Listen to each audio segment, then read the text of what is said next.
உங்களை யாராவது மதிக்கலையா? தயவு செஞ்சு அந்த இடத்துக்கு போகாதீங்க. அவங்க கிட்ட போய் வாண்டடா பேசாதீங்க.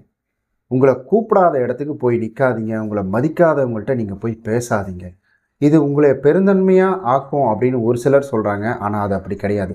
உங்களுக்குள்ளேயே வந்துட்டு ஒரு டீமோட்டிவேஷனல் அப்படின்றதுல கொண்டு போய் விட்டுருங்க. அதனால உங்களுக்கு ரெஸ்பெக்ட் இருக்கிற இடத்துக்கு போங்க. உங்கள கூப்பிடுற இடத்துக்கு போங்க. உங்கள கூப்பிடுறவங்கள்ட்ட பேசுங்க. ஸோ தயவு செய்து உங்கள மதிக்காதவங்க கிட்ட பேசாதீங்க. ஜஸ்ட் ஹாய் பாய் ரிலேஷன்ஷிப்போட இருந்துக்கோங்க.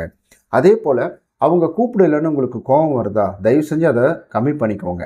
அவங்க கூப்பிடலைன்னா நீங்கள் சந்தோஷப்பட்டுக்கோங்க. ஒருவேளை உங்களை கூப்பிட்டு அந்த இடத்துல அவமானப்படுத்துறதோ இல்லை உங்களை அலட்சியப்படுத்துறதோ இந்த மாதிரி ஒரு நிகழ்வு நடந்துச்சுன்னா அதுக்கு கூப்பிடாமலே இருக்கலாமே அப்படின்ற ஒரு யோசனை அப்போ நமக்கு வரும்.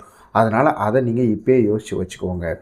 நிறைய குடும்பமாக இருக்கட்டும் சரி, நிறைய உறவுகளாக இருக்கட்டும் சரி, இல்லை வந்துட்டு தெரிஞ்சவங்க தெரியாதவங்க யாராக வேணா இருக்கட்டும் சரி, ஒரு ரிலேஷன்ஷிப் அப்படின்றது ஸ்ட்ராங்காக இருக்கணும்னா நம்ம ஜென்யூனாக இருந்தால் அது ஆட்டோமேட்டிக்காக ஸ்ட்ராங் ஆகிடும்.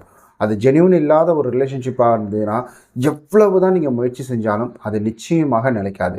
ஒரு விஷயம் பிடிக்கல அப்படின்னா பிடிக்கல தான்.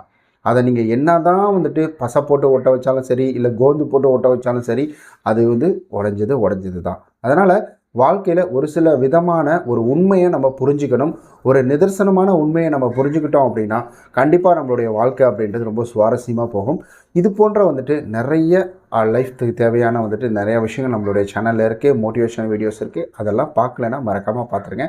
நம்ம சேனலை சப்ஸ்கிரைப் பண்ணிக்கோங்க. நிறைய வந்து இன்ஃபர்மேட்டிவான விஷயங்களையும் நம்ம ஷேர் பண்ணிகிட்ருக்கோம்.